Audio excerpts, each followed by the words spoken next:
चंद्रमा भी मुर्गा बन के कुकड़ों को किसने बोला था? रात के 1 बजे 2 बजे गौतम ऋषि के साथ छल इंद्र ने भी किया और चंद्रमा कुकड़ों को बन गए, मुर्गा बन के। आधी रात को बोल दिया कुकड़ों को, इनको लगा कि सवेरे के 4 बज गए, क्योंकि मुर्गा बोलना उस जमाने में घड़ी नहीं थी, यही अलार्म था प्राकृतिक। मुर्गा बोला मतलब 4 बज गए, तो वो चले गए नहाने। बाद में चंद्रमा को भी श्राप दिया कि तुमने हमारे साथ छल किया, जाओ हम तुम्हें श्राप देते हैं, तुम कलंकित हो जाओ। इसलिए आज भी चंद्रमा पर धब्बा है।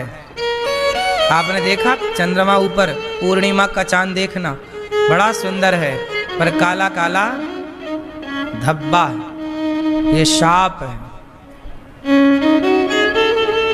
फिर शाप किसे दिया?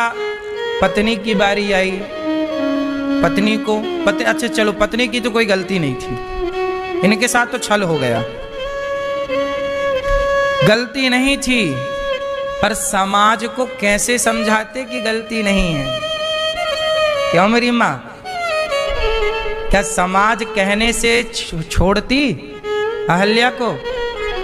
बोलो, अहिल्या माँ को समाज कहे बिना ना छोड़ती। फिर समाज कहे उससे अच्छा है कि श्राप दे दिया जाए, क्योंकि श्राप जिन जिन को मिला है उनका भला हुआ है। राजा परीक्षित जी को श्राप मिला, तो श्राप मिला तो भला हुआ कि नहीं? भागवत जी मिली और मोक्ष हुआ। श्राप नहीं मिलता तो शायद उनकी सदगति ना होती। कितनी कथाएं हैं भागवत में और रामचरितमानस में और अन्य जगह, जिन जिन को, अब देखो ना, जय और विजय को श्राप मिला, हमने सुनाया था एक दिन, वह रावण कुंभकर्ण बने। नारद जी ने श्राप दिया शिव गणों को, वह रावण कुंभकर्ण बने। तो श्राप मिला तो भगवान भी तो मिले। अंत में कौन मिला? अहिल्या को श्राप मिला तो अंत में राम मिले कि नहीं? नंद बाबा के आंगन में 2 वृक्ष लगे हुए थे, यमलार्जुन के। नलकूबर मणिग्रीव वह कुबेर के पुत्र हैं। उन्हें नारद जी ने श्राप दिया था कि तुम संतों को देखकर सम्मान नहीं करते। वो एक दिन नहा रहे थे, कुबेर के बेटे, अप्सराओं के संग। नारद जी निकले वहां से नारायण कीर्तन, तो ये निर्वस्त्र होके नहा रहे थे सरोवर में। तो स्त्रियां भी थी, तो स्त्रियों ने तो जल्दी निकल के कपड़े पहन लिए, परंतु ये दोनों खड़े रहे। तो नारद जी बोले, अच्छा, संतों को देख के तुम्हें बिल्कुल भी ना तो शर्म है ना तो शिष्टाचार है। जाओ, हम तुम्हें श्राप देते हैं कि तुम वृक्ष हो जाओ। वृक्ष हो गए। बाद में भगवान कृष्ण के हाथों से जब उखल से मैया यशोदा ने बांधा और उखल को लेकर भगवान 2 वृक्षों के बीच से निकले और जरा ठोकर मारी तो दोनों वृक्ष धड़ाम से गिरे। वह कुबेर के पुत्र थे, आज शाप से मुक्त हो गए। तो जिनको शाप लगा है, मुनि शाप जो दीन्हा अति भल कीन्हा, है ना? परम अनुग्रह मैं माना, देखियो भरी लोचन हरि भव मोचन, यहीं लाभ शंकर जाना। आज अहिल्या माँ कह रही हैं कि आज आपकी चरणों की धूल पड़ी प्रभु और मेरा उद्धार हो गया। तब मेरे पति ने श्राप दिया, तब लगा था कि बड़ा बुरा था, पर आज लग रहा है कि आपने कृपा, श्राप ना मिला होता तो राम की चरण धूली भी तो ना मिली होती। तो यहाँ पर एक सिद्धांत लागू हो गया कि जो होता है अच्छे के लिए होता है। इसलिए कभी किसी बात का बुरा नहीं मानना चाहिए, क्योंकि जो हो रहा है वो विधि का विधान है। बात समझ में आई कि नहीं? हाँ, मैया की नाम क्या है? वो विधि का। इसलिए परेशान होने का नहीं। जो हो रहा, आपका सम्मान हो रहा है, आपका अपमान हो रहा है, सब विधि का विधान है। विधि का विधान जान, हानि लाभ सहिए, और जाहि विधि रखे राम। तो अब मुझे आप लोग बताओ कि जो श्राप इत्यादि मिला वो सही है कि गलत है? अब एक बात बताओ, चलो माता अहिल्या तो अपनी जगह सही है, माता अहिल्या अपनी जगह बिल्कुल सही है। अच्छा ये बताओ, सीता माँ सही है कि नहीं? मैया सीता माँ सही है? बोलो हाँ कि ना। सीता माँ भी बिल्कुल सही है। फिर सवाल खड़ा हुआ कि सीता माँ सही है, आप लोग जानते हो, तो क्या भगवान राम को पता नहीं था कि सीता सही है? और सही है तो फिर किसी के कहने से राम ने अपनी पत्नी को वनवास क्यों भेज दिया? क्यों मैया? हैं? ठीक है, तो समाज कहने लग जाए आपके पति से कि अपनी पत्नी को भेज दो, तो क्या आपके पति आपको भेज देंगे? समाज तो आपके बारे में भी क्या कह सकती है, इसमें क्या है? लोगों का कहना कुछ भी कह दे। तो क्या आपके पति भी आपको त्याग सकते हैं, वनवास भेज दें? नहीं। लोग कह, अच्छा ये बताओ, सीता माँ के वनवास जाने में दोषी कौन है? आप लोग किसको दोषी मानते हैं? राम दोषी हैं या नहीं? उत्तर, सीता मैया के वनवास में राम जी दोषी हैं कि नहीं? उत्तर दो। हाँ नहीं, राम जी का कोई दोष नहीं। किसका दोष है फिर? है किसका दोष है मैया? किसका दोष है? कैकेयी का? कैकेयी का तो वहां कोई रोल नहीं था। जब सीता मैया गर्भवती थी, सीता मैया जब गर्भवती थी और गर्भवती में जब राम ने उन्हें वनवास भेजा, उस समय तो कैकेयी माँ का कोई रोल नहीं था। हैं? हाँ ठीक है। जब राम ने सीता मैया को वनवास भेजा गर्भावस्था में, उस समय किसका दोष था? किसका है? किसका? समाज। अब यहां एक चीज आप लोग नोट करो कि समाज के चक्कर में हम लोग कितना पड़ते हैं कि सामाजिक बन करके रहें, समाज में रहना है, सब लोग खुश रहें, सब लोगों का ध्यान रखा जाता है, सब प्रसन्न रहें। लेकिन वही समाज ने क्या किया? लोग क्या कहते हैं? अरे लोग क्या कहेंगे? अधिकांश लोगों को डर भी तो लगता है कि लोग क्या कहेंगे। लेकिन आज मैं आपको यहाँ एक क्लियर कर दूं कि समाज क्या कहेगी, लोग क्या कहेंगे, ये परवाह आपको नहीं करनी है। लेकिन आपको गलत काम भी नहीं करने हैं। इसका मतलब ये नहीं कि आप समाज की परवाह किए बिना गलत काम स्टार्ट कर दें, ये मतलब नहीं। अर्थ ये है कि आप सही काम करिए, अपने लिए अच्छी प्लानिंग करिए, अच्छे रास्ते पर चलिए, और अच्छे रास्ते पर चलने के कारण समाज यदि आपको बुरा कहे, लोग आपकी आलोचना करें, लोग आपको जलील करें, क्योंकि बुरे लोगों को बुरा नहीं कहा जाता। याद रखिएगा, शराब की दुकान में शराब पीने वालों को जाकर कोई नहीं कहता कि यार तुम गलत कर रहे हो, शराबियों पर कोई नहीं हंसता। लेकिन आप जरा माथे पर तिलक लगा लो, जरा तुलसी की माला पहन लो और तुलसी की माला और तिलक लगा के निकलो तो तुम्हारी पड़ोसन कहेंगे अच्छा बड़ी मीरा बन रही है, बड़ी पंडितानी बन रही है। तो अब आप बताओ कि समाज किसे कहती है, बुरे को कि भले को? समाज हमेशा अच्छे लोगों को ताना मारती है, अच्छे लोगों पर ही उंगलियां उठती हैं। यदि आप पर उंगलियां उठ रही हैं तो आप अच्छे हैं, और आप पर उंगलियां नहीं उठ रही हैं तो आप कुछ भी नहीं हैं। अच्छा एक बात बताओ, चरस पी के लोग पड़े हैं सड़कों पर, अफीम गांजा पीने वालों को कौन कुछ क्या कह रहा है? बोलो, गांजा पीने वालों को कोई क्या कह रहा है? तुम्हारे गांव में दुर्गा जी रखी जाती हैं, दुर्गा जी के पंडाल में लड़के जाते हैं, बूढ़े जाते हैं और उस माता जी के पंडाल में ताश खेलते हैं।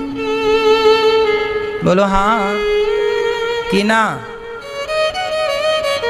ताश खेलते हैं, उन्हें कोई कुछ नहीं कहता। गुटखा खा रहे हैं, उन्हें कोई कुछ नहीं कह रहा है।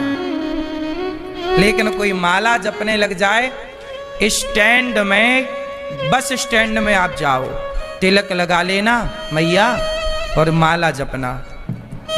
तो स्टैंड में कितने लोग गुटखा खा के थूकते मिलेंगे, शराब के नशे में मिलेंगे। की हिम्मत! बोलो हाँ। आजकल का इंसान इतना कच्चा और कमजोर है कि बुरे को बुरा नहीं कह पा रहा। शराबी को, अभी मैं एक डिबेट पर गया न्यूज चैनल पर, कुछ महीने पहले, आपने सुना होगा, एक महिला मेरे से भिड़ गई,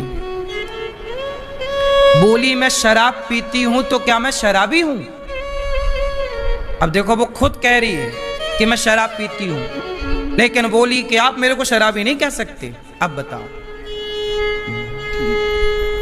बात क्या है कि शराब पी रही है वो, पर आप उसे शराबी नहीं कह सकते।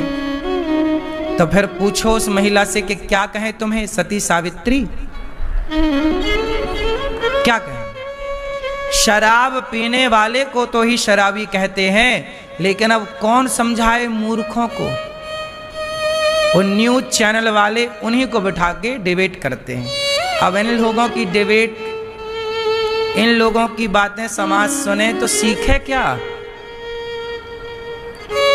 हमारे न्यूज वाले भाइयों के पास भी 2-4 लोग ही हैं, उन्हीं को बुला के वो यहाँ भी उन्हीं को बिठा लिया, वहां भी, और कोई है ही नहीं, क्योंकि उनको भी तो अपनी दुकानदारी चलानी है।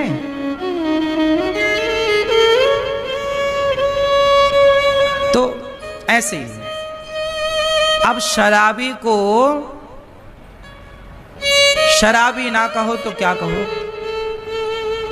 समस्या ये कि आज के लोगों को, गलत लोगों को आप गलत नहीं कह सकते। जैसे शराब पीने वाले को आप शराबी कहेंगे तो वो चिढ़ जाता है, वो कहता है कि आप क्या कह रहे हैं, हमारी स्वतंत्रता पर घात कर रहे हैं।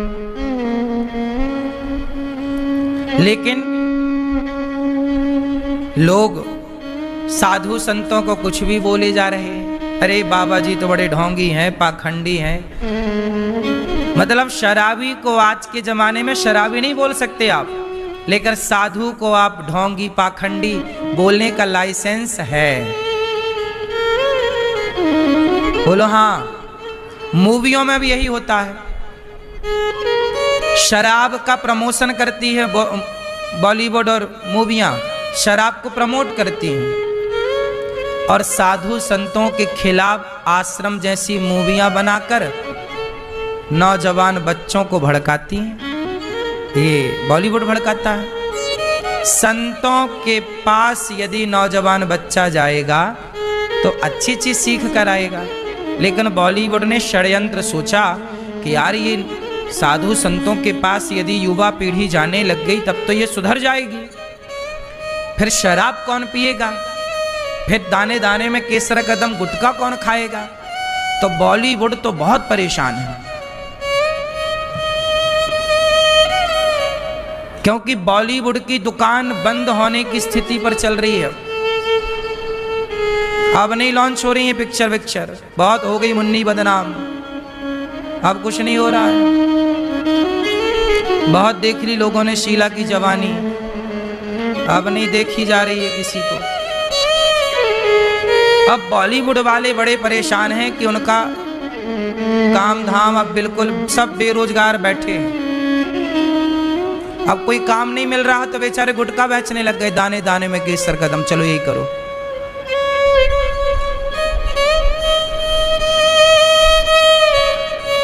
तब फिर उन्होंने षड्यंत्र दूसरा रचा कि क्या करें। तब उन्होंने पिक्चर बनाई आश्रम, और आश्रम जैसी मूवी बना के युवाओं को संतों से दूर करने का पूरा प्रयास किया। लेकिन हमारे देश के हमारे नौजवान दोस्त समझ गए 80 साल से बॉलीवुड का षड्यंत्र के भाई तुमने कितना भला किया समाज के लिए। तुमने ही शराब बेची है, तुमने ही गुटखा बेचा है, बॉलीवुड ने ही जुआ बेचा है, बॉलीवुड ने ही अश्लीलता फैलाई है। हाँ या ना?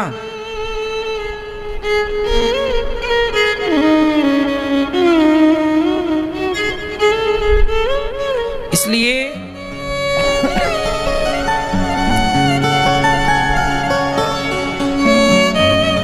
आप लोगों को हम केवल जागरूक कर रहे हैं ये बता करके कि देखो हम यहाँ 3 घंटे आपको बैठकर केवल आपके हित की बातें कहते हैं, आपके बच्चों के हित की बातें। आज के जमाने में हित की बातें सब जगह नहीं मिलती। आज के जमाने में नमैया सही सलाह भी नहीं मिल रही। और सुनो, बाजार में तो सलाह भी पैसों से मिलती है। आप जरा वकील से सलाह ले लो, कुछ फ्री में देगा, पहले फीस। डॉक्टर से जरा सलाह ले लो कि भैया हमारी पहले फीस। इंजीनियर से सलाह ले लो घर बनाना, भैया जरा सलाह दो, सलाह थोड़ी देता फ्री में। आप बनवाओ नक्शा, करवाओ काम, पूरा पैसा लेगा। बोलो हाँ। आज ना इंजीनियर फ्री में सलाह दे रहा है, ना डॉक्टर फ्री में सलाह दे रहा है, ना तो एडवोकेट फ्री में सलाह दे रहा है। आज केवल साधु संत सनातनी बेचारे फ्री में सलाह दे रहे हैं। और फ्री में सलाह देने वालों को ही ढोंगी और पाखंडी ही कहा जा रहा है।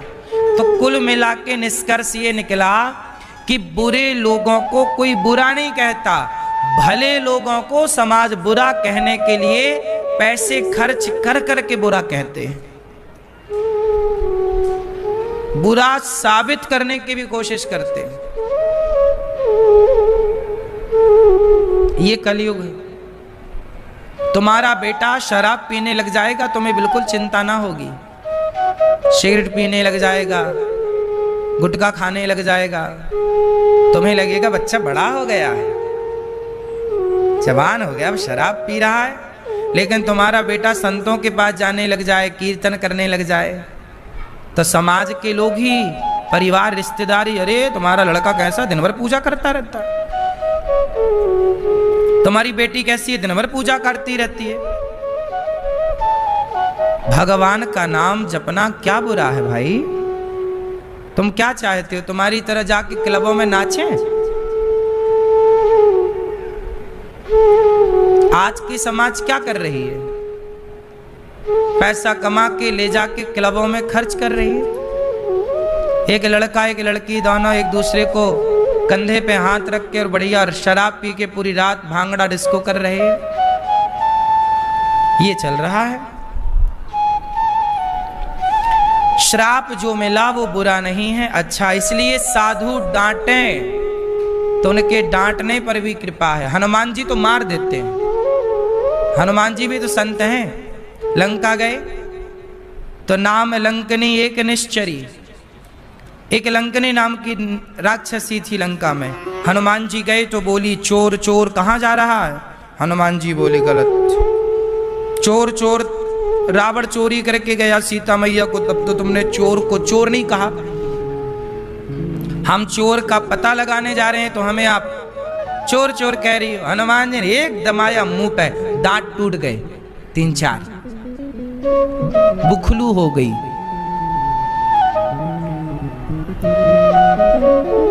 वेदांती बिना दांत की दिया एक मुठिका हनुमान जी ने। मुठिका एक महाकवि हनी, रुधिर वमत धरनी ठन मनी, एक मारा गिर पड़ी, दांत टूटे उसके। वो जब दांत टूटे थोड़ा खून गिरा, उसकी अक्कल की दाढ़ निकल आई। हाथ जोड़ के बोली वाह गुरुजी आपकी जय हो। कुछ लोग बातों से मानते नहीं, लातों से। हनुमान जी ने दिया कस के मुठिका, बोली कि आपने बड़ी कृपा की, मैं जान गई आप कौन हो। हनुमान जी बोली बढ़िया काम कर गया। कई बार ठूसा काम कर जाता है क्या?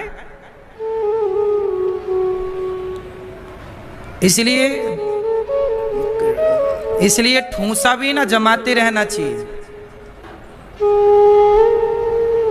आप लोगों ने ठूसा बनाना, ठूसा मारना छोड़ दिया ना मैया। हाँ, मौका मिलेगा तो किसको मारोगी ठूसा बताओ?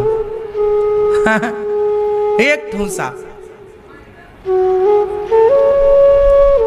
पहले की माँ बच्चों को जमाती रहती थी 2-4 छप्पड़। अब पहले का बाप 2-4 जूता बच्चों को देते ही रहता था प्रसादी में। बाल भोग नाश्ता जूते का होता था, ले सवेरा हुआ 2-4 जूता दे दिया। हाँ या ना? आप लोग जूता खाए अपने पिताजी के? बोलो हाँ। जब तक बाप का जूता पड़ता रहा ना बच्चों के सिर पर, तब तक बच्चों की बुद्धि बड़ी विकसित थी, तेज थी। अब जूता पड़ने बंद हो गए तो बच्चे भटक गए। हाँ या ना?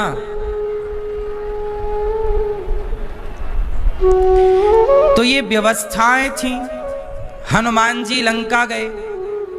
बताओ हनुमान जी जैसे संत, हनुमान जी संत हैं कि नहीं? पहले ये बताओ। बोलो हाँ। लेकिन हनुमान जी जैसे संतों को भी गदा उठाना पड़ा कि नहीं? प्रवचन की भाषा सब नहीं समझते। अब हनुमान जी भी लंका जाते हो, प्रवचन करने लग जाते, तो रावण सुनता प्रवचन हनुमान जी का? वो गदा की भाषा सुनता। तो कुछ लोग प्रवचन सुनते हैं और कुछ लोग ठूसा की भाषा सुनते हैं। कुछ लोग बातों की भाषा समझते हैं तो कुछ लोग लातों की भाषा। जिन मोहि मारा ते में मारे। तो आपसे मेरी इतनी विनती है कि आपके एक हाथ में गीता हो और दूसरे हाथ में गांडीव हो। भैया गीता से समझेगा कि गांडीव से समझाऊं? क्योंकि अर्जुन के पास दोनों ऑप्शन है। महाभारत के पहले अर्जुन ने क्या सुनी? बोलो, क्या गीता के ज्ञान को सुनने के बाद भी महाभारत रुका? निष्कर्ष निकला गीता का ज्ञान तो हो साहब, लेकिन गांडीव का भी ज्ञान हो। आज समाज की स्थिति क्या है? ना गीता का ज्ञान है ना तो गांडीव का। तुम्हें बस पेट भरने का ज्ञान है, बस जो ज्ञान हमारे गली के कुत्तों को है। भाई गली का कुत्ता भी पेट भरना जानता है। बोलो हाँ कि ना? क्यों मैया? कुत्ता भी पेट भरना जानता है, बिल्ली भी पेट भरना जानती है, पशु पक्षी भी पेट भरना जानते हैं, लेकिन पेट ही भरना सब कुछ है क्या?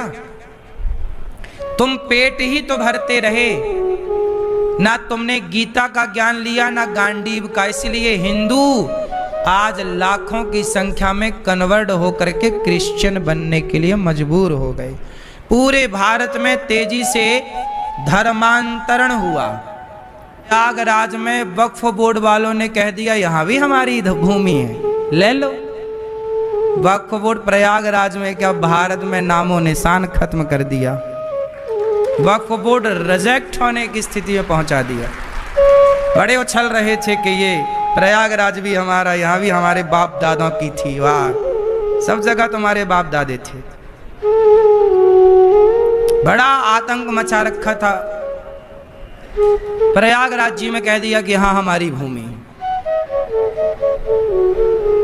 फिर क्या हुआ, मोदी जी ने क्या किया, वक्फ बोर्ड को ही आज पेश हो गया वहां और आज ही रद्द हो जाएगा।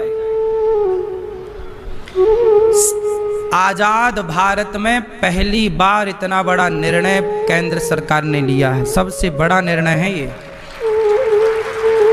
और ये निर्णय सनातनियों के और उन मुसलमानों के पक्ष में भी है जिन गरीब मुसलमानों को उनका अधिकार नहीं मिला। सारी जमीन वक्फ बोर्ड ने अपने अंडर पे कर ली और गरीब मुसलमानों को परेशान किया। तो गरीब मुसलमानों का भी अधिकार उन्हें मिलेगा।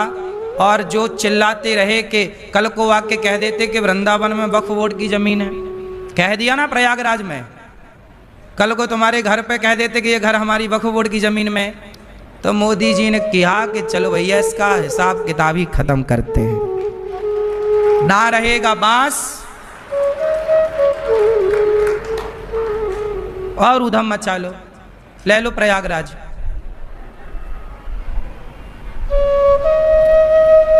शांति से रहते ही नहीं आ रहा है।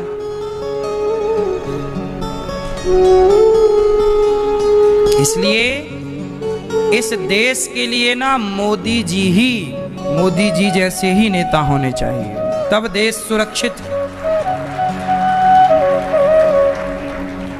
सच्चा सनातनी, अब देखो कितनी सारी वोट पड़ी वक्फ बोर्ड के पक्ष में, और जो वोट पक्ष में डाली वो हिंदू नेता हैं, विरोधी पार्टियों के, विपक्षियों के। अब समझ लो कि जिन नेताओं को आप वोट देके जिताते हो वो नेता तुम्हारी वोट लेते हैं पर पक्ष उन मुसलमानों का रखते हैं। समझ लो कितनी बड़ी गद्दारी है। और मुसलमानों के हित में ही है ये सब। समझदार मुसलमान समझ भी रहे हैं कि वक्फ बोर्ड ने तो मुसलमानों की जमीनों को भी वक्फ बोर्ड ने अपने कब्जे में कर लिया। इसलिए गरीब मुसलमानों को उसका अधिकार मिल सके, इसके लिए ये कार्य केंद्र सरकार के द्वारा किया जा रहा, अभी प्रोसेस है, चल रहा। कुल मिलाकर के अभी हम जो जिस भारत में अभी रह रहे हैं, आप कह सकते हैं कि यह राम युग चल रहा है। आप ये समझ लो, राम राज्य चल रहा है, ये समझ लो। एक अच्छे भारत में हम लोग रह रहे हैं जहां हमारे देश के नेता बढ़िया सनातन पक्ष में कार्य कर रहे हैं। इसलिए हम सबको अच्छे कार्य में अच्छे लोगों का सपोर्ट करना चाहिए। करना चाहिए कि नहीं करना चाहिए? बोलो हाँ कि ना।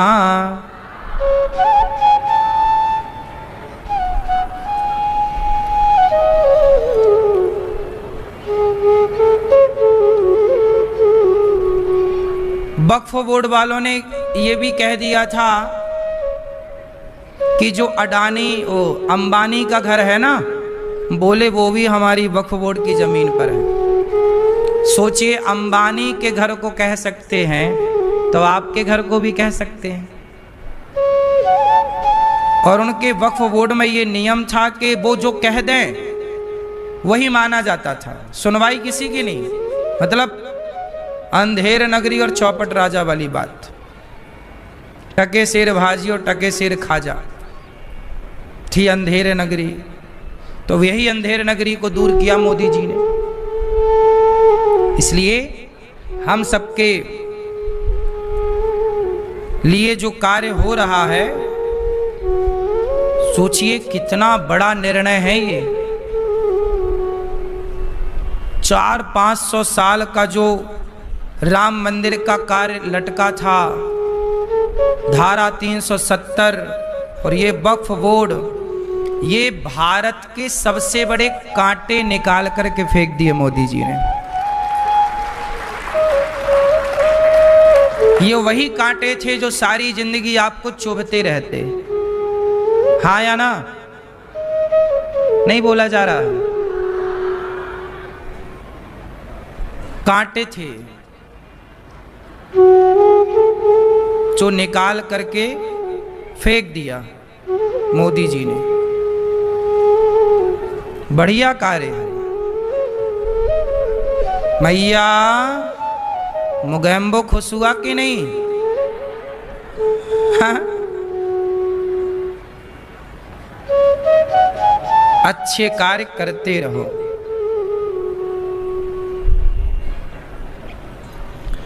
मुनि श्राप जो दीन्हा अति भल कीन्हा। तुलसीदास जी कह रहे, अब देखो राम सीता मैया वनवास चली गई, जिम्मेदार कौन? राम जिम्मेदार नहीं, समाज। समाज जिम्मेदार है। समाज कैसे जिम्मेदार? सीता मैया को वनवास भेज दिया। राम जी राजा थे, पर राजा का धर्म है कि वो प्रजा की बात सुने।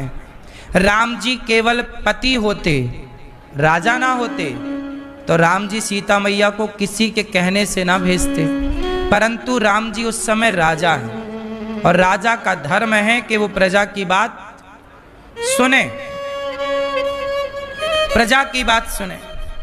इसलिए राम जी ने वनवास प्रजा के कहने पर, कि प्रजा कह रही है, ताकि समाज में आने वाले नेताओं को, राजाओं को मैसेज मिले कि प्रजा को परिवार से ऊपर रखिएगा, प्रजा को परिवार से ऊपर रखिएगा।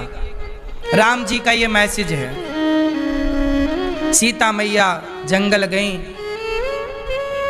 और वाल्मीकि रामायण में चर्चा है कि सीता मैया खुद चाहती थी कि मैं वनवास जाऊं, क्योंकि वो गर्भवती थी। उन्हें लग रहा था कि मैं बच्चों को अयोध्या में ना जन्म दूं, क्योंकि यहाँ की माहौल, यहाँ के माहौल में बच्चे बिगड़ ना जाएं, क्योंकि बड़े लोगों के बच्चों के बिगड़ने की संभावनाएं ज़्यादा रहती हैं। इसलिए बड़े लोगों को अपने बच्चों को बहुत ध्यान से रखना पड़ता है, क्योंकि बच्चों को ये ना हो जाए ना कि भाई सब कुछ अब क्या करें, वो अकर्मण्य हो जाएंगे। सीता मैया को वो लगा कि हम जंगल में रहेंगे तो बच्चे स्वावलंबी बनेंगे, कर्मठ होंगे। इसलिए सीता मैया का निर्णय था कि मेरे बच्चे राजमहलों में नहीं, जंगल में पैदा हों, ताकि मजबूत बने। मजबूत बनेंगे तो अयोध्या को संभाल पाएंगे, और कमजोर रह गए तो ये अयोध्या, उस जमाने में राजाओं का टाइम था ना मेरी माँ, जो पावरफुल राजा होता था वो कमजोर राजा को खत्म कर देता था। अब रावण से राम भिड़ गए तो रावण पावरफुल था कि नहीं? वो तो राम मजबूत थे, वरना रावण से जीतना हर किसी के बस की बात थोड़ी थी। तो सीता मैया जानती थी, सीता मैया ने सब कुछ देखा है, और सीता मैया एक माँ है, तो माँ तो यही चाहेगी ना कि मेरा बेटा मजबूत बने, अच्छे संस्कार देना चाहेगी। यही एक माँ की पहचान भी है। शिवाजी को तैयार किया जीजाबाई ने। एक अच्छी माँ का परिचय क्या है? क्या आप अपने बच्चों को बचपन से एक अच्छे से, और सुनो, बचपन जितना कठिनाई से भरा है, कठिन है। बचपन यदि कठिन है तो जवानी बुढ़ापा आसान होती है, और यदि बचपन सरल है तो फिर बुढ़ापा जवानी कठिन होती है। ये याद रखिएगा, सिद्धांत है ये। बात समझ में आई कि नहीं? क्या सरल होना चाहिए? बुढ़ापा सरल कब होगा? जब जवानी और लड़कपन कठिन होगा। हम लोगों ने जीवन में बड़ी कठिनाइयों का सामना किया है। गांव में घर घर जाके भीख मांगते थे हम, भिक्षा मांग करके लाते थे, तब हमारी माँ भोजन बनाती थी। भरपेट रोटियां नहीं थी खाने को, भिक्षा मांगना मजबूरी थी। जैसे सुदामा जी मांगते थे। उस कठिनाई को देखा है हमने। पानी बरसता था तो घर किस तरह से टपकता था, खप्पर वाले घर थे।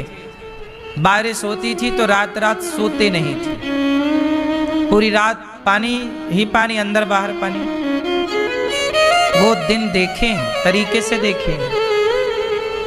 तो वो परिस्थिति को जब देखा, सहा, उसमें रहे, तब लड़कपन जवानी जब कठिन बीतती है ना मेरी माँ, तब जाके जवानी का अंतिम पड़ाव और बुढ़ापा सरल होता है। बात समझ आ रही है? आजकल के बच्चे शादी करते हैं, टूट जाती है, तलाक हो जाता है। आजकल लोग परेशान क्यों हैं? क्योंकि इन्होंने जीवन में कठिनाई देखी ही नहीं।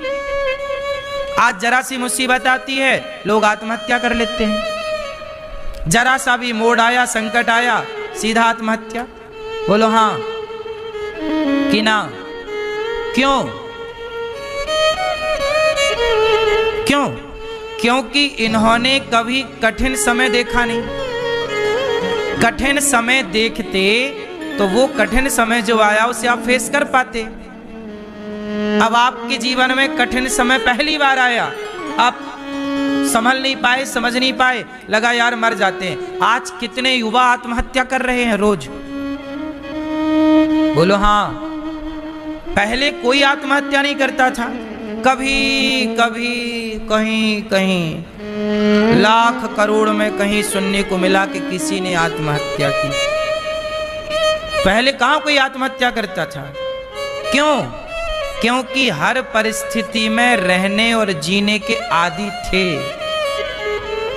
कठिन से कठिन परिस्थितियों में लोग जीते थे और रहते थे। आज तो देखो ना, जरा सी कठिनाई आए, नंबर कम आ गए तो लड़कों ने, बच्चों ने आत्महत्या कर ली।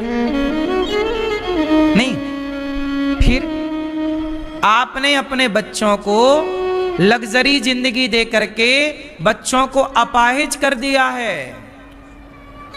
ज्यादा सुविधाएं तुम्हें मिल जाएं, कठिनाई में तुम रहोगी ना मेरी मां, तो तुम निरोगी 100 साल जियोगी, और सुख सुविधा में रहोगी तो 60 साल में ही तय हो जाओगी। जिसे जितना सुख मिला, जिसने स्ट्रगल किया ही नहीं, कुछ सहा ही नहीं, विपत्ति दुख देखा ही नहीं, इसलिए थोड़ा बाजार में निकलना चाहिए, हर समय को देखना चाहिए। एक अमीर, बात हम सही कह रहे हैं कि गलत कह रहे हैं? क्यों जी, सही है? एक बाप के बारे में मैंने पढ़ा था, उसकी बहुत पहले पढ़ा था, याद है, सुनाई दे रहा हूं।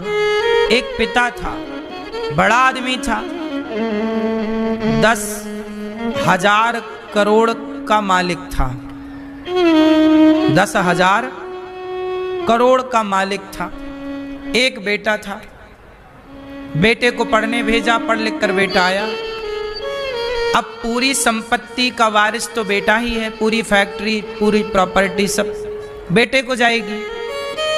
लेकिन बाप को लगा कि एक बार मैं अपने बेटे की परीक्षा तो लूं कि वो ये सब संभाल पाएगा कि नहीं। तो क्या किया पिता ने? उस बेटे को कहा कि जाओ, 1 साल के लिए तुम्हारी पढ़ाई और हम शेष है पूरी कराते हैं, जाओ बेटा 1 साल तुम मजदूरी करो और अपना पहनना, कपड़ा लत्ता, रहना, खाना पीना 1 साल तक अपने से पूरा करो, जाओ। अब वो गया, पढ़ा लिखा था, काम मांगने गया, कोई डिग्री नहीं दिया उसके बाप ने, सारी डिग्रियां, बोले डिग्री पे नहीं, डिग्री नहीं, ऐसे ही जाओ, खाली हाथ जाओ। एक कपड़े पहना के भेज दिया बाप ने, जाओ कमाओ, 1 साल तक अपना कमाओ खाओ, 1 साल बाद मिलना।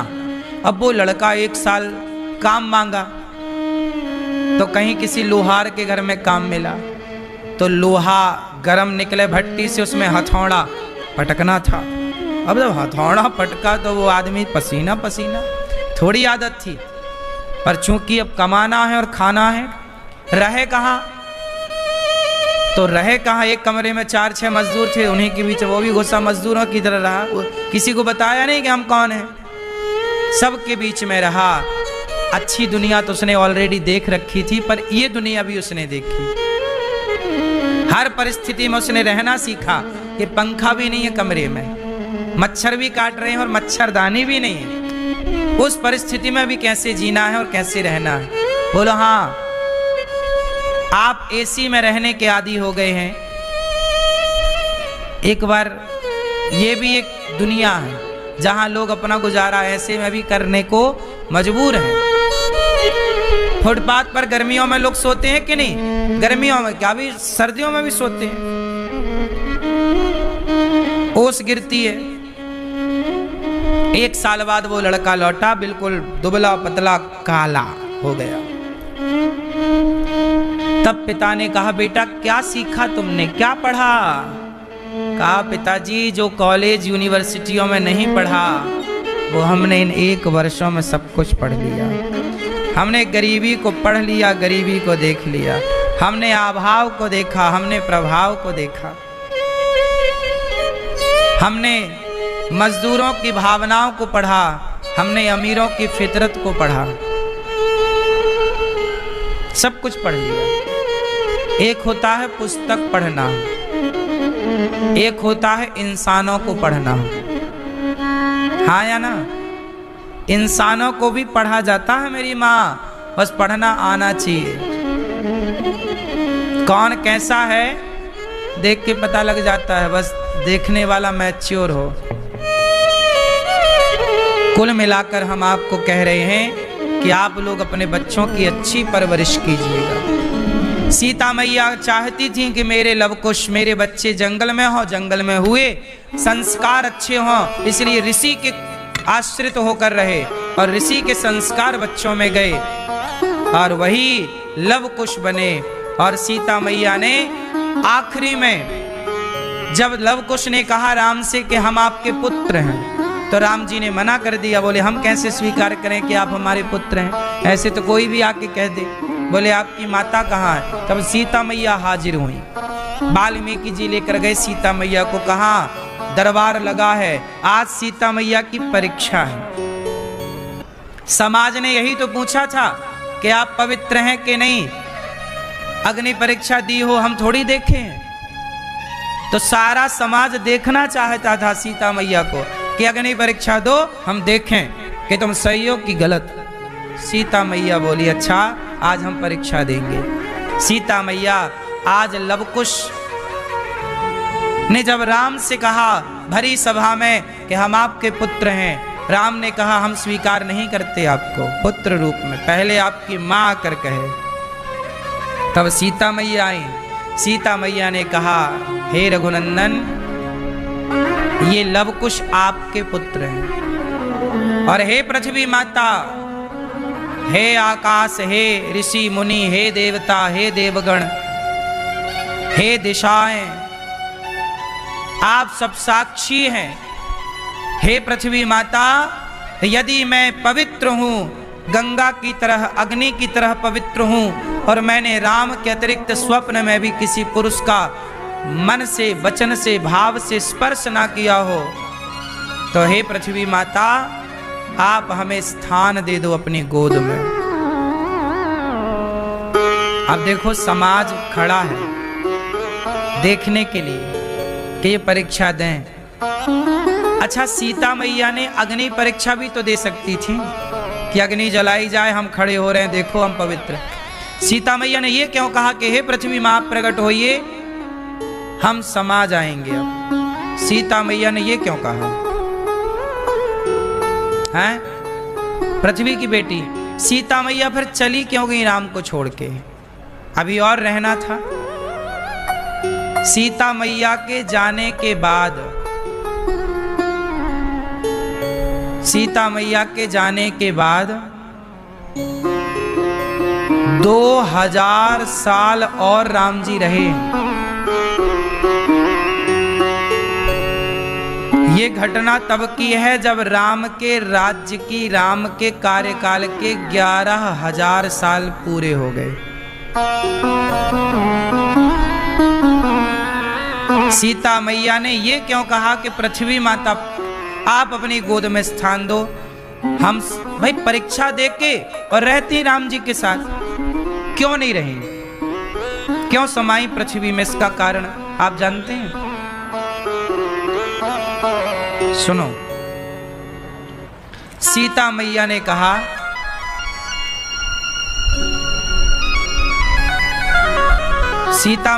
कहा कि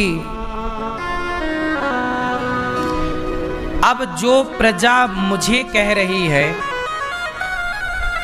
प्रजा ये कह रही है ना कि सीता मैया गलत है। अब बताओ प्रजा कौन होती है? पुत्र। सीता जी माता हैं, तो अयोध्या की प्रजा उनकी संतान की तरह है। अब सोचो कि आपका बेटा कह दे कि हमारी माँ गलत है, आपके चरित्र पर उंगली उठाए आपका बेटा, तो क्या उस बेटे के साथ रहना आपको फिर पसंद होगा? बोलो। सीता मैया बोली मैं अग्नि परीक्षा देके फिर रहूंगी किनके साथ? उन अयोध्या वालों के साथ जो मेरे चरित्र पर उंगलियां उठा चुके हैं।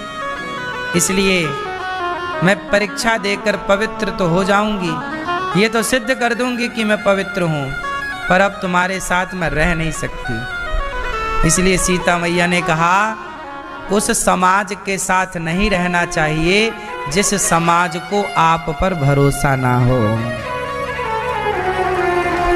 कभी नहीं रहना चाहिए जिस समाज को आप पर भरोसा ना हो। सीता मैया ने कहा तुम्हें तो भरोसा ही नहीं, तो हम तुम्हारे साथ रहें क्यों? इसलिए पृथ्वी माँ को बुलाया, कहा माँ अपनी गोद में, हे पृथ्वी माँ यदि मैं पवित्र हूं, हे रघुनंदन यदि ये लव कुश आपके पुत्र हों, पर यदि मैं पवित्र हूं तो हे पृथ्वी माँ मुझे अपनी गोद में स्थान दे दो माँ। ये कहते ही पृथ्वी फट गई, सीता माँ बैठ गई माँ की गोद में। सबके देखते देखते माता धरती से प्रकट हुई थी, आज धरती में समा गई। अच्छा एक बात बताओ, जब आपका अपमान होता है तो ऐसा लगता है कि धरती फट जाती और हम समा जाते, नहीं लगता? इसलिए मैं आप लोगों से कहता हूं कि बिना जाने बिना समझे किसी के चरित्र पर लांछन नहीं लगाना चाहिए। सीता माँ के बारे में लोगों ने जाना नहीं, स्टडी नहीं की, समझा नहीं, सीता माँ को समझ नहीं पाए और बस जो मुंह पे आया कह दिया। समाज को सीख दिया माता सीता ने कि दुनिया वालों कभी कुछ भी ना बोला करो, कुछ भी बोलोगे ना तो गूंगे हो जाओगे। बोलना, शब्दों को संभाल कर बोलना पड़ता है मेरी माँ। शब्द ना कभी मरते नहीं। दुर्योधन मर गया, पर दुर्योधन के द्वारा कहे गए शब्द आज तक नहीं मरे। क्या बोला दुर्योधन ने? द्रौपदी मेरी जंघा पे गोद में आकर बैठ जा। कर्ण मर गए, कर्ण के शब्द नहीं मरे। कर्ण ने क्या कहा? द्रौपदी तेरे तो 5 पति हैं, छठा मुझे बना ले, क्या बिगड़ जाएगा तेरा? जैसे 5 वैसे ही 6।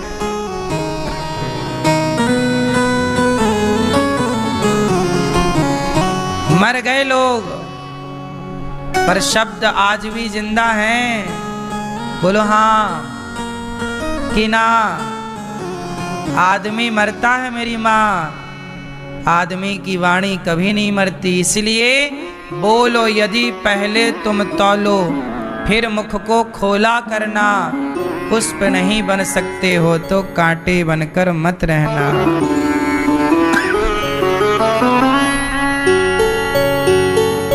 बोलने के पहले विचार कर लो कि आप जो बोल रहे हैं वो क्या बोल रहे हैं,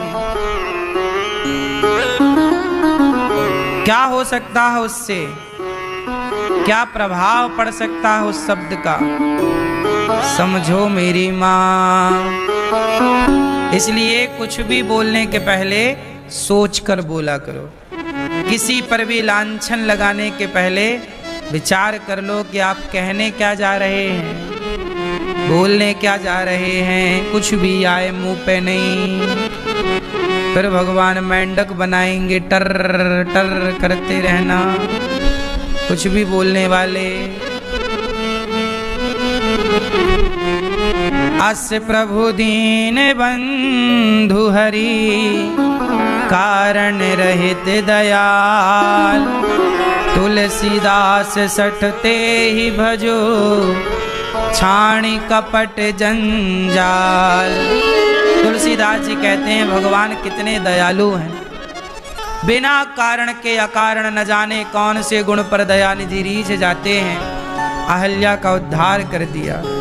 राम जी गए, सीता मैया से विवाह जब हुआ तो परशुराम जी आ गए।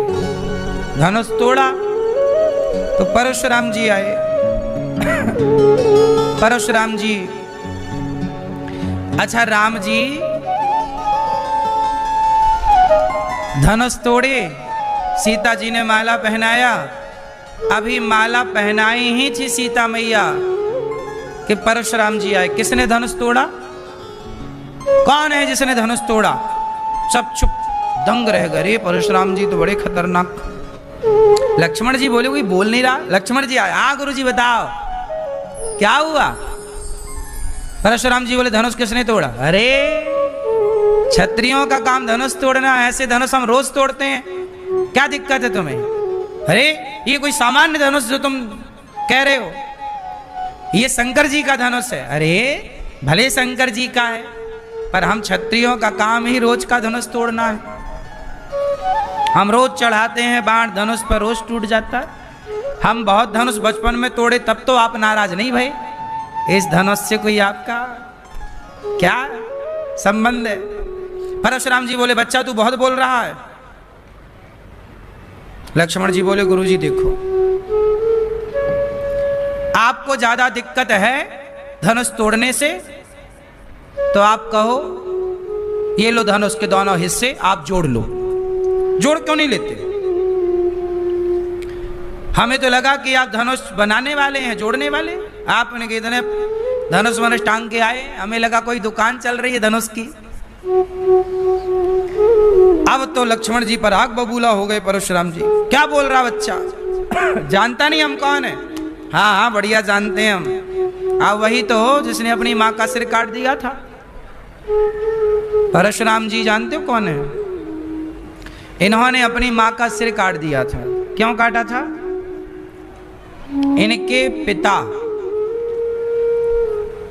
इनके पिता ने कहा कि बेटा परशुराम जाओ तुम अपनी माँ का सिर काट दो। परशुराम जी गए, फरसे से माँ का सिर काट के ले आए। पिताजी ये माँ का सिर। तब महर्षि जमदग्नि परशुराम जी के पिता प्रसन्न हो गए। वाह बेटा तुमने पिता की आज्ञा का पालन किया, बताओ क्या वरदान चाहते हो? परशुराम जी बोले कुछ नहीं पिताजी, हमारी माँ को आप जिंदा कर दो, और जिंदा ऐसे करना कि उन्हें पता ना लगे कि हमने कभी उनका सिर काटा था।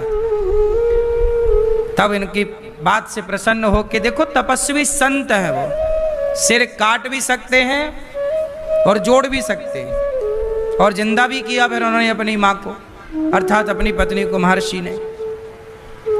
तो कह रहे हैं कि हम 21 बार क्षत्रियों को विहीन कर चुके हैं पृथ्वी से, तुम कौन हो? लक्ष्मण जी बोले हम क्षत्रिय हैं। लक्ष्मण जी बोले हमारे जैसे क्षत्रिय आपको मिले नहीं होंगे, इसलिए 21 बार आपने विहीन किया है। अब तो परशुराम जी का क्रोध बढ़ा। तब राम जी चरणों में गिर पड़े।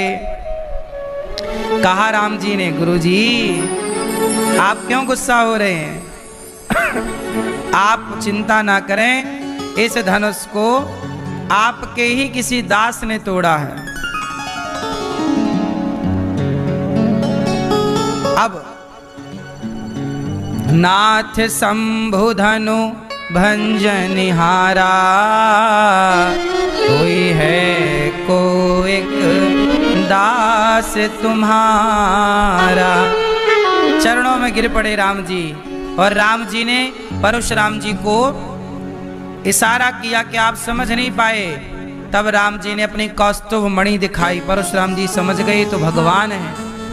धनुष दिया, किस पर डोरी चढ़ा दो समझ लेंगे। दिया तो धनुष चला गया राम जी के पास, डोरी चढ़ाई। परशुराम जी ने राम को प्रणाम किया कि ये साक्षात नारायण अवतार लेकर के आए प्रभु, प्रणाम करके चले गए।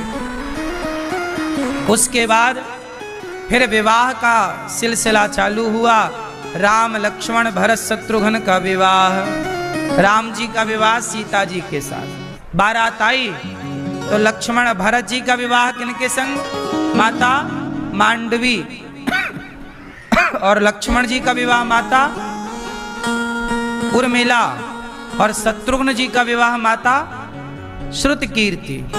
चारों मंडप गाड़े गए, 4 दुल्हा 4 दुल्हन बैठी हैं। तब सीता मैया की सखियां बोली, सुनो सखियों, जानते हो ये कौन है? कौन है? बोली ये अयोध्या के लोग हैं, और अयोध्या के लोग कभी खीर वीर खवाएं तो धोखे से मत खा लेना। जनकपुर की सखियां गाली दे रही हैं। शादी ब्याह में मजाक होती है कि नहीं? उसे गारी कहते हैं। तो जनकपुर की सखियां बोली कि अयोध्या के लोग खीर दें तो खा मत लेना। दूसरी सखी बोली, क्यों बहन? अरे बोले अयोध्या में दशरथ जी और कौशल्या जी, वहां के लोग ना खीर खाने से ही बच्चा पैदा कर लेते हैं। वहां माँ बाप की जरूरत कहाँ पड़ती है? खीर खाओ बच्चे, कि खीर बच्चा पैदा करने वाली है। बोले ये राम लक्ष्मण, ये लोग तो खीर खाने से आए हैं, ये कोई बाप से थोड़ी आए हैं। ऐसा कह रही हैं जनकपुर की सखियां। तब लक्ष्मण जी ने मोर्चा संभाला, हाँ हाँ हम खीर खाने से आए। सुनो अयोध्या वासियों, जनकपुर में जमीन मत खरीद लेना। क्यों? बोले जमीन खरीदोगे और यदि घर बनाने के लिए नींव खोदी तो हमारे यहाँ तो बाप की जरूरत नहीं पड़ती, माँ खीर खाए तो बच्चे पैदा हो जाते। पर यहाँ जनकपुर में तो ना माँ ना बाप, किसी की जरूरत नहीं, खेत खोदो छोरियां पैदा हो जाती हैं। ऐसी गाड़ी चालू हो गई, एक दूसरे पर विनोद है ये। आज भी जनकपुर के लोग राम जी को गाली देते हैं। प्यार की शादी ब्याह में जो गाली नहीं होती, आज भी वहां अयोध्या और जनकपुर में ऐसा संवाद चलता रहता। प्यार की गाली, प्यार का भाव, चारों दुल्हा में बड़का कमाल, सखियां घर बसेगा कि और बिगड़ेगा। आशीर्वाद भी सबका नहीं लेना चाहिए, समझो इस बात को। आशीर्वाद किसका लेना चाहिए? सदाचारी का, व्यभिचारी का आशीर्वाद नहीं लेना चाहिए। अब ये बताओ, लड़की के बाप को अब कितने तो विवाह में दूल्हा शराब पी के बैठता मंडप के नीचे, जबकि दुल्हन लक्ष्मी होती है और दूल्हा नारायण होता है। मंडप के नीचे वहां हवन होता है, पूजा होती है। वो पूजा है, विवाह एक यज्ञ है, लेकिन वो यज्ञ भी आज का सनातनी शराब पी के कर रहा। कितनी बुद्धि भ्रष्ट हो गई ना। दुल्हा शराब पी के आए तो बारात को भगा दो बिल्कुल द्वार से। शराबियों से क्या, तुम बेटी के बाप हो तुम खुद चाह रहे हो कि शराब बाराती पिए, अरे बारातियों को खुश करना है, ऐसे नालायकों को शराब पिला के इनको जूता मार के खुश करो, जूते का भी स्टॉल लगाओ, सबको 10-10 जूते जमाओ जो शराब मांगे। बेटी के ब्याह में लड़की के पिता को शराब बांटना शोभनीय है? उत्तर दो, सही है?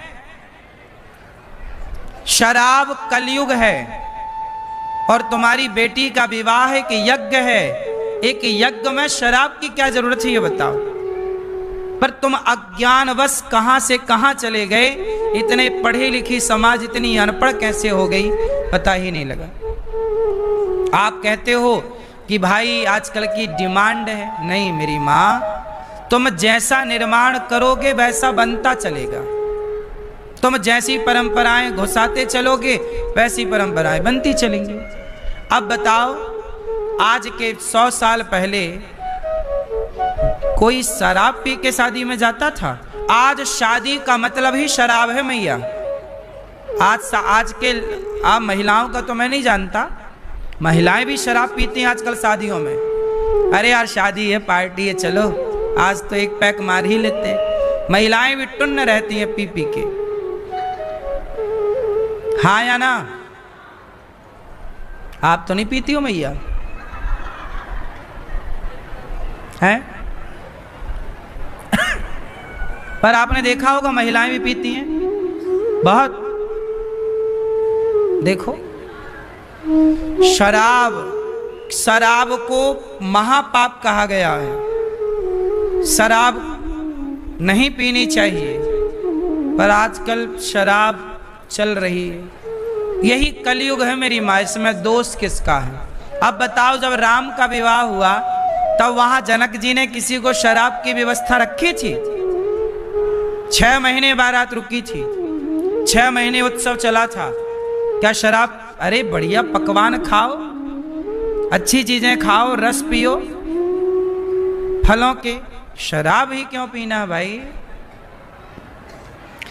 मेरा मानना यह है कि बेटी का विवाह एक यज्ञ है और आप बेटी के विवाह में सम्मिलित हो रहे हैं, मतलब आप एक यज्ञ में शामिल हो रहे हैं, और यज्ञ में सम्मिलित हो तो शराब पी कर ना हो, ये प्रार्थना है। सही है कि गलत है? इसलिए ये परंपराएं बचाओ, वरना कुछ नहीं बचा मैया। अब विवाह है, पंडित जी से कहते हैं जल्दी पंडित जी शादी कराओ, जल्दी मंत्र पढ़ो, और फोटो खिंचाएंगे 2-2 घंटे, ऐसे ऐसे ऐसे ऐसे ऐसे फोटो खिंचाएंगे 2-2 घंटे। और जो मूल है भाई, विवाह ही तो मूल है, जो मंत्र पढ़े जाएंगे वहां, जो विधान होगा, जो अग्नि के फेरे होंगे, जो वहां नियम होगा, सब कार्य होगा, वही प्रोसेस विवाह है। लेकिन उसे आप जल्दी जल्दी जल्दी जल्दी पंडित जी जल्दी करो। और आप देखो जयमाल में इतना टाइम दुल्हन नाचती हुई आ रही है, कहीं कहीं से आ रही है, कहीं बुलेट चलाते हुए आ रही है, कहीं कहीं से आ रही है, नाचते हुए, उसमें टाइम वेस्ट हो रहा है, वो नहीं है दिक्कत उससे। शादी जल्दी करा पंडित जी, जल्दी मंत्र पढ़ो। मूल तो वही मंत्र हैं, मूल वही रस्म है जो आचार्य जी पंडित जी मंडप के नीचे मंत्र पढ़ के कराते हैं, वही विवाह है यथार्थ में। बाकी ये जो तुमने आजकल नाच गाना कोई सब कुछ मान लिया, नाचो गाओ बस, हर जगह नाचना, जहां नाचने का है वहां नाचो, सब जगह नाचना भी तो शोभा नहीं देता। क्यों मेरी माँ? सब जगह नाचना शोभा देता? नाचना कहाँ चाहिए? पग घुंघरू बांध मीरा नाची रे। नाचना है तो जगत के आगे नहीं, जगन्नाथ के आगे नाचना चाहिए। मीराबाई किसके लिए नाचती थी? अपने भगवान के लिए। और आज के लोग किसके लिए नाच रहे हैं? संसार को दिखाने के लिए। आप पति पत्नी दोनों खुश रहें, कोई दिक्कत नहीं है, पर ऐसे अकेले नाच लेना कमरे में एक दूसरे का हाथ पकड़ के, थोड़ा नाच रहे हो आप, लोग देख रहे हैं, तुम्हारा जेठ है वहाँ, तुम्हारा ससुर है वहाँ। मर्यादाएं भी हमारे भारत में हैं। सीता मैया विदा हो रही हैं, जनक जी के चरणों में दशरथ जी गिर गए। अब बताओ कि लड़की का पिता बड़ा माना जाता है कि लड़के का पिता बड़ा? आप लोगों के यहां कौन बड़ा है? कौन बड़ा होता है? कौन किसे प्रणाम करता है? लड़की का पिता लड़के के पिता के पांव छूता है कि लड़के का पिता लड़की के पिता के पांव छूता? कौन किसके पांव छूता बताओ? हैं भैया बताओ।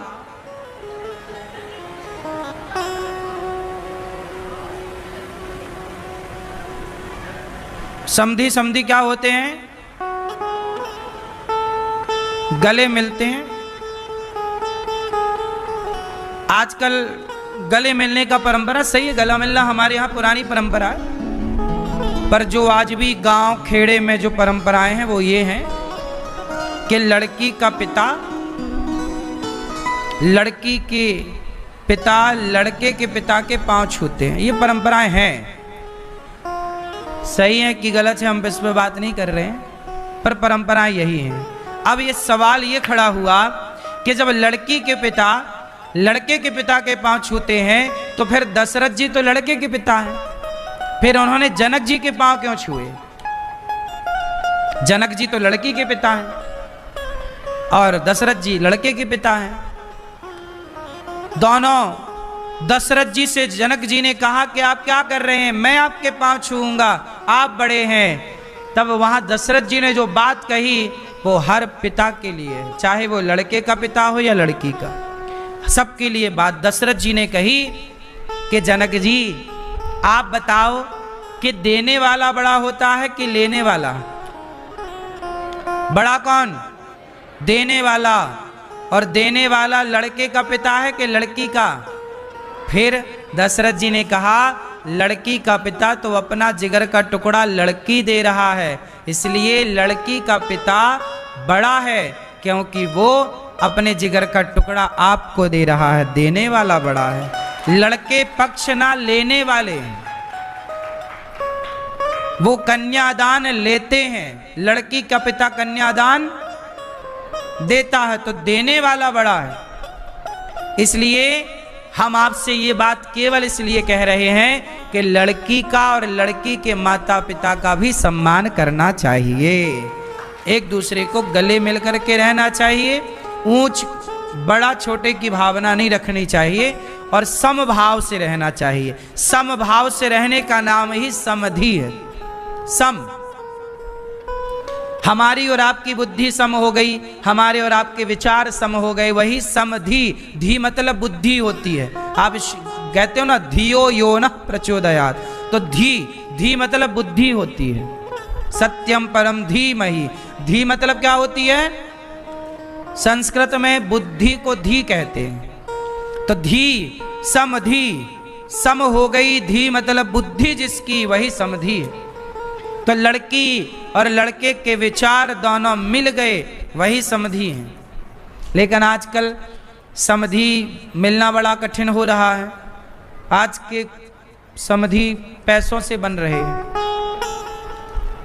पहले ही डिमांडें हो जाती हैं, इतना दो इतना दो इतना। रिश्तों में पैसे को नहीं घुसाना चाहिए। विवाह अपने लेवल पे करना चाहिए। ये भी पद्म पुराण में बड़ा इसका पूरा व्याख्यान है, कहां विवाह करना चाहिए। विवाह, आप अपनी बेटी का विवाह ज्यादा अमीर घर पे मत कर देना। क्यों? आपको लगेगा अरे मेरी बेटी अमीर घर चली गई ना। अमीर घर में ब्याह करोगे तो वहां पे वो लोग ताने मारेंगे कि तुमने अपने बाप की राज में ये देखे। इसलिए विवाह वहां करो जो आपका लेवल है, बस 19-20 रहे। आप यदि पत्तल में भोजन करते हो तो पत्तल वाला ही लड़का देखिएगा। आप चांदी की थाली में खाते हो तो चांदी की थाली वाला लड़का देखिएगा, क्योंकि चांदी की थाली में यदि लड़की खा रही है अपने बाप के घर और वो ब्याह हो गया जहां पर स्टील की भी थाली नहीं है गरीब के आदमी के यहाँ, तो वो निभा पाएगी? नहीं है।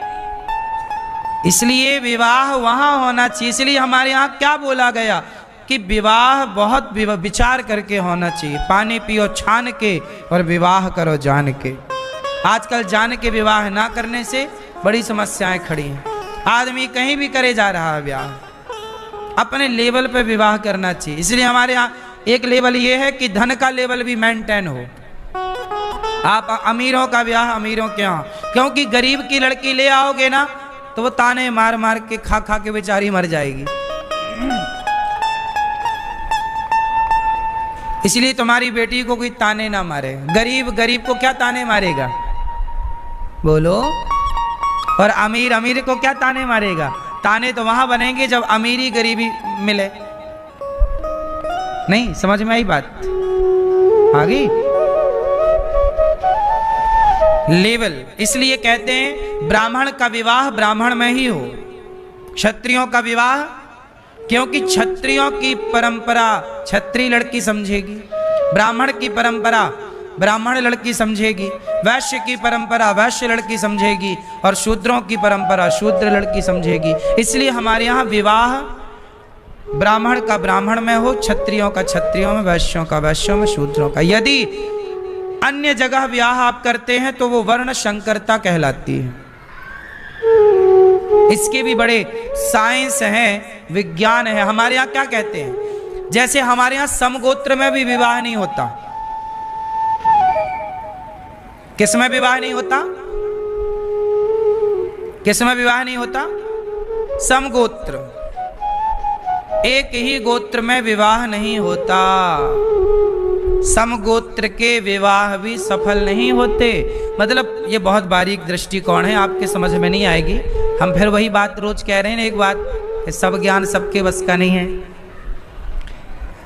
क्यों जी? आपके यहां भी बचते हैं ना समगोत्र में विवाह ना हो? हाँ या ना?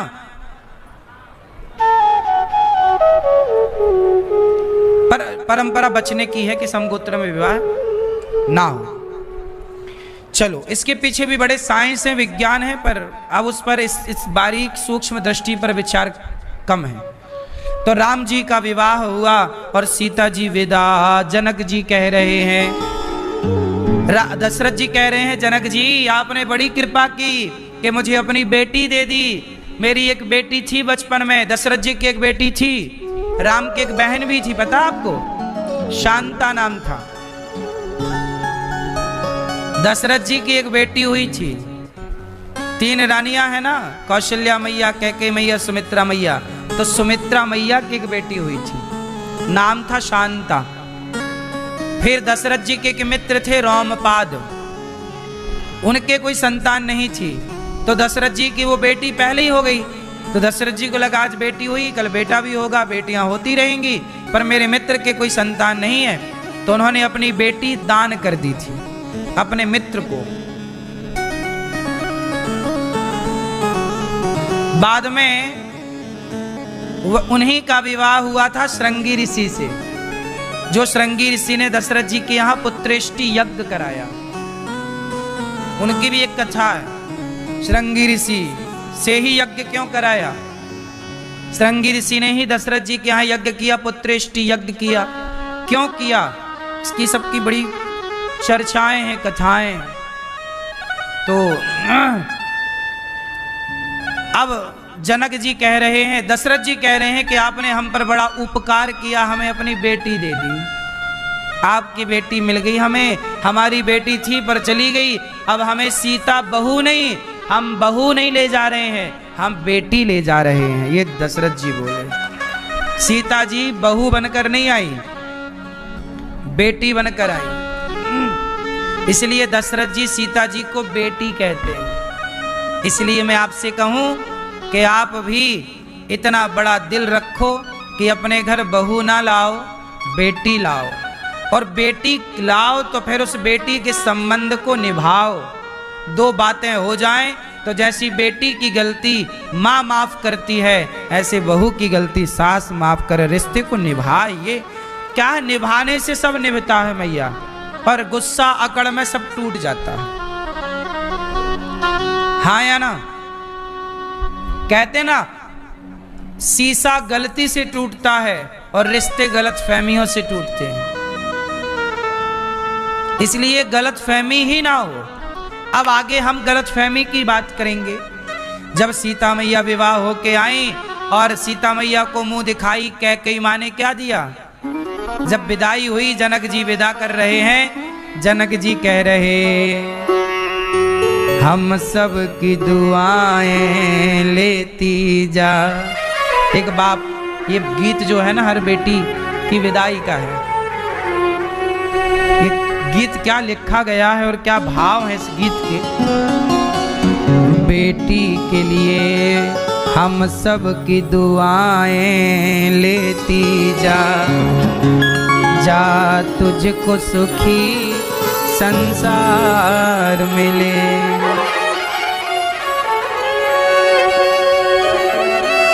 एक बाप अपनी बेटी से कह रहा है, जा बेटा, नाजों से तुझे पाला मैंने, कलियों की तरह फूलों की तरह, बचपन में झुलाया है तुझको बाहों ने मेरी झूलों की तरह, मेरे बाग की ऐ नाजुक डाली, तुझे हर पल नई बहार मिले। हम सब की दुआएं लेती जा, जा तुझको सुखी संसार मिले। अच्छा मैया, बेटी को कैसे पालना चाहिए? सरलता से कि कठिनाई से? बोलो। हाँ, बेटी को सरलता से ना पालो। जनक जी ने सरलता से पाला होता तो जंगल में जाकर के सीता मैया लवकुश का पालन ना कर पाती। बोलो हाँ। आपकी बेटी है, यदि वो अपने ससुराल से भागकर मायके आ गई तो दोष बेटी का नहीं है, उस बेटी के माता पिता की परवरिश का दोष है कि तुमने इतना कच्चा बनाया बेटी को कि वो जरा सह ना पाई। सीता मैया भी तो भाग के मायके आ सकती थी जनक जी के यहाँ, कोई जनक जी मना कर देते क्या?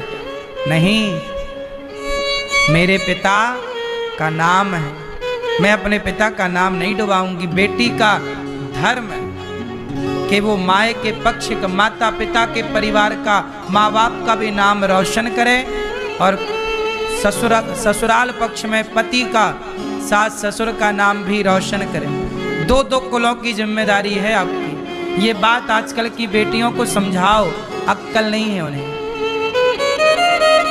हर बात बात पे भाग कर मायके आती हैं। और आप भी अपने बेटों को समझाओ कि वो जरा नारी का सम्मान करना सीखे, इज्जत से बात करना सीखे, रिश्तों को निभाना सीखे।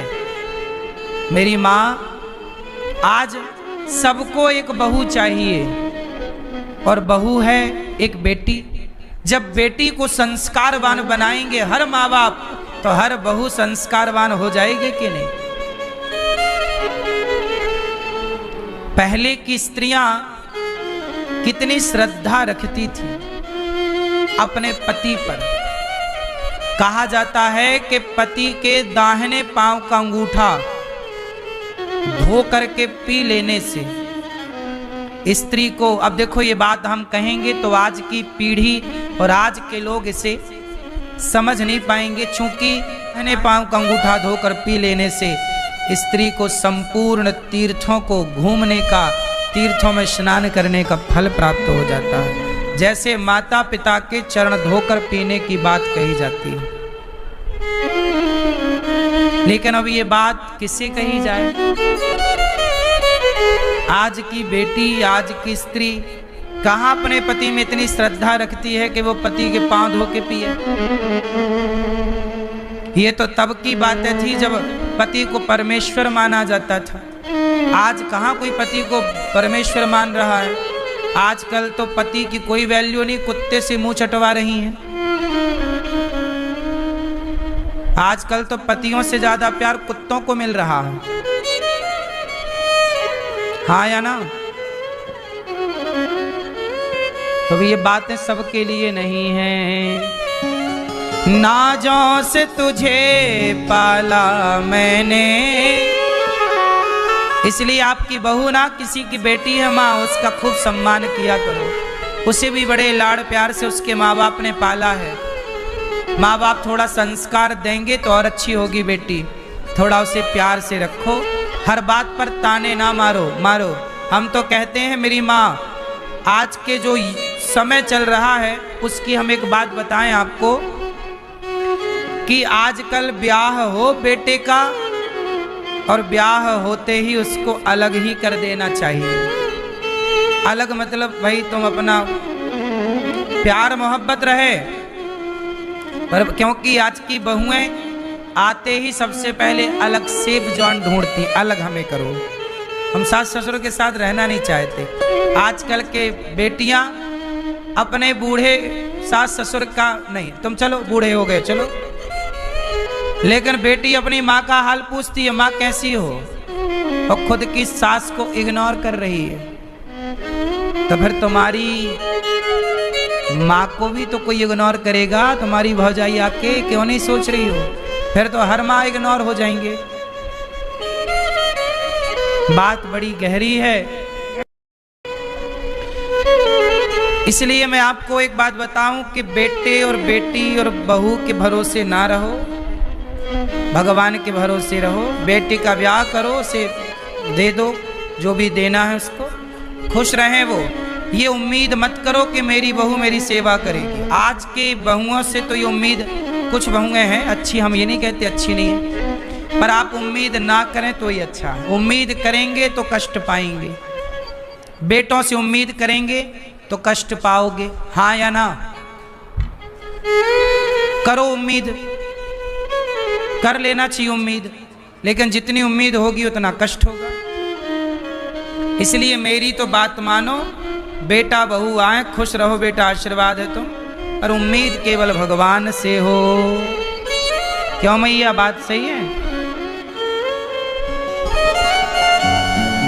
अब बाप कह रहा, जरा सुनिएगा। जिस घर से बंधे हैं भाग्य तेरे, उस घर में सदा तेरा राज रहे। होठों पे हंसी की धूप खिले,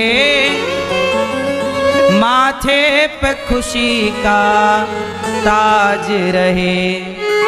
कभी जिसकी ज्योत ना फीकी हो, तुझे ऐसा रूप सिंगार मिले। हम सब की दुआएं लेती जा, जा तुझको सुखी संसार मिले। बीते तेरे जीवन की घड़ियां, ये हर बाप की कामना है, पर ये कामना कितनी खरी उतरती है ये तो उसके भाग्य पर निर्भर करती है। हर व्यक्ति, हर लड़की अपना भाग्य लेकर पैदा होती है। तुम्हारा बाप कितने भी अच्छे घर में ब्याह दे तुम्हें, पर तुम्हारे भाग्य में दुख है तो वो दुख अच्छे घर में भी तुम्हें मिलेगा ही मिलेगा। सीता मैया कितने अच्छे घर में गई थी, बोलो, लेकिन सीता मैया इतने अच्छे घर में गई, फिर भी उन्हें, सीता मैया को जंगल में लकड़ी काटनी पड़ी। समय कब किसका बिगड़ जाए मेरी माँ। ये तो बाप की दुआएं हैं कि बेटी खुश रहे, पर बेटी अपना भाग्य लेकर पैदा होती है। इसलिए कब दुख आ जाए, जब दुख आए तो बाप को दोष मत देना, माँ को दोष मत देना, पति को, सास को, किसी को दोष मत देना। दोष हमारे ही भाग्य का है, क्योंकि कोई कर्म था आज भोगना पड़ रहा है। किसको दोष दें बताओ। बीते तेरे जीवन की घड़ियां आराम की ठंडी छाँव में, कांटा भी न चुभने पाए कभी मेरी लाडली तेरे पाँव में। उस द्वार से भी दुख दूर रहे जिस द्वार से तेरा द्वार मिले। क्या बात है, देखो एक बाप क्या कहता है। बीते तेरे जीवन की घड़ियां आराम की ठंडी छाँव में, बेटा तुझे सब कुछ आराम मिले, कांटा भी न चुभने पाए तेरे, कांटा भी न चुभने पाए कभी मेरी लाडली तेरे पाँव में। तेरे द्वार से दुख दूर रहे, कभी तेरे द्वारे दुख ना आए। पर बाप कितनी भी प्रार्थनाएं करे, पर बेटी का अपना भी तो एक भाग्य है, अपना प्रारब्ध है। हम और आप सब प्रार्थना ही तो कर सकते हैं, दुआएं ही तो कर सकते हैं, पर किसी का भाग्य यूं नहीं बदला जाता। इसलिए मेरी माँ, हम कहते हैं किसी को दोष मत दो, अच्छी परवरिश दो अपनी बेटियों को, अच्छी शिक्षा और अच्छे संस्कार, घर चलाने वाले अच्छे घर को, अच्छे लोगों को निभा लेना बड़ी बात नहीं है मेरी माँ। विषम परिस्थिति में भी विषम गलत लोगों को भी निभा कर जीवन जी लेना बहुत बड़ी बात है। अनुकूल लोगों को निभा लेना क्या बड़ी बात है, अच्छे लोगों को निभाना बड़ी बात नहीं है, बुरे लोगों को निभाना बड़ी बात। बुरे लोगों के साथ रह के भी हैप्पी रहना, प्रसन्न रहना, खुशी से जिंदगी गुजारना और फिर उस परिस्थिति में भी सब ठीक रखना, ये बहुत बड़ा काम है और ये जिम्मेदारी स्त्री की। इसलिए पुरुष समझदार हो, पर स्त्रियों को बहुत समझदार होना चाहिए, क्योंकि पुरुष समझदार यदि है तो रिश्ता चला लेता है, लेकिन स्त्री समझदार है तो बहुत अच्छे से दौड़ाती है रिश्ते को। इसलिए पुरुष थोड़ा समझदार कम भी होगा तो चलेगा, पर स्त्री का समझदार बहुत जरूरी है। क्यों मेरी माँ, सही है कि नहीं? आपकी जिम्मेदारी ज्यादा है। एक बात बता, आप लोग कॉकरोच से डरती हो कि नहीं? आज की लड़कियां डरती हैं, कॉकरोच से डरती हैं और चूहिया से डरती हैं और चूहे से सबसे डरती हैं। आप डरती हैं, परंतु आपका बच्चा सोया है और तभी घर में सांप घुस आए और आप अकेले हो, तो आप डर के भाग जाओगी कि उस सांप को हटाओगी? बोलो। देखो, स्त्री लड़कियां कॉकरोच से डरती हैं, छिपकली से डरती हैं, लेकिन वही लड़कियां जब मां बन जाती हैं और उनके पास जब बच्चा होता है और घर में अकेली वो यदि है और कोई ना हो और तभी सांप आ जाए तो अपने बच्चे को वो हर संकट से बचाती हैं।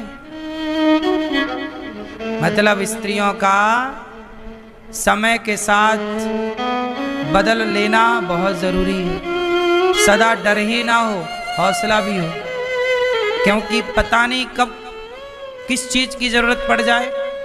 इसलिए पुरुष समझदार है तो बहुत अच्छा है, पर स्त्री का समझदार होना आवश्यक है। सीता मैया विदा हुई, जनक जी विदा कर रहे हैं, अयोध्या पहुंचे। अच्छा, कैकेयी माँ ने क्या दिया मुंह दिखाई?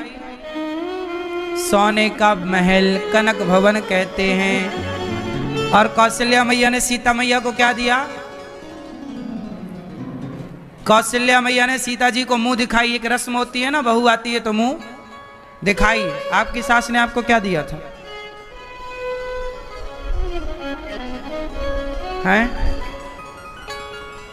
नहीं याद है आपको मैया? सोने की बिंदिया रखी संभाल के आपने। तो आपकी सास कंजूस थी क्या? हाँ, कुछ दिया नहीं ना आपको? हाँ।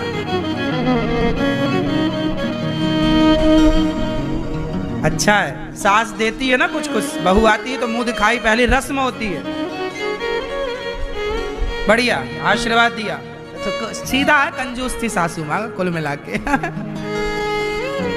आशीर्वाद से निपटा दिया, ले बहू आशीर्वाद। तो आपकी सास ने क्या दिया आपको?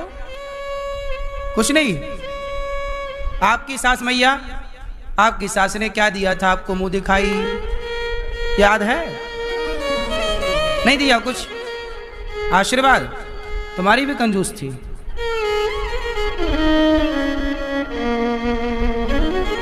सास मुंह दिखाई कुछ देती है। अब बात खड़ी हुई कि सीता मैया को कौशल्या जी ने क्या दिया? क्या दिया? सीता मैया से कहा, सीता, अच्छा कौशल्या मैया को लगा कि मेरे राम से सुंदर नहीं होगी बहू। अच्छा, लड़के की माँ को यही लगता मेरा लड़का सबसे सुंदर है। कौशल्या मैया को भी लगा मेरा लड़का, मेरा छोरा, मेरा राम सबसे सुंदर है, कोई बहू इतनी सुंदर थोड़ी होगी।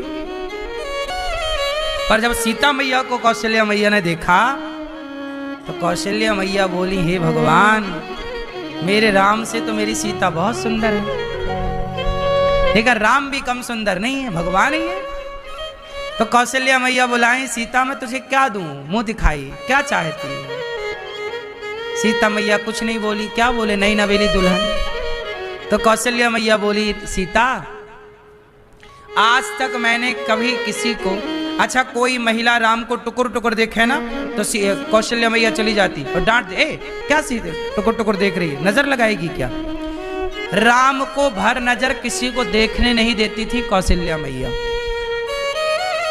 आज कौशल्या मैया बोली, सीता, आज मैं तुझे मुंह दिखाई दे रही हूं, राम को देखने का अधिकार आज से मैं तुम्हें दे रही हूं। या तो मैं राम को जी भर के देख सकती हूं, या तो राम को तुम जी भर के देखो। आज से मैं अपना राम तुम्हें सौंपती हूं, तुम मेरे राम का ख्याल रखना। देखो, एक अच्छी सास ये होती है, अपने पति को सौंप दिया, अपने पुत्र को सौंप दिया, अपने पति को संभाल। सीता मैया खुश, राम जी खुश, खूब ढोल नगाड़े बजे, खूब बाजे बजे। अब दशरथ जी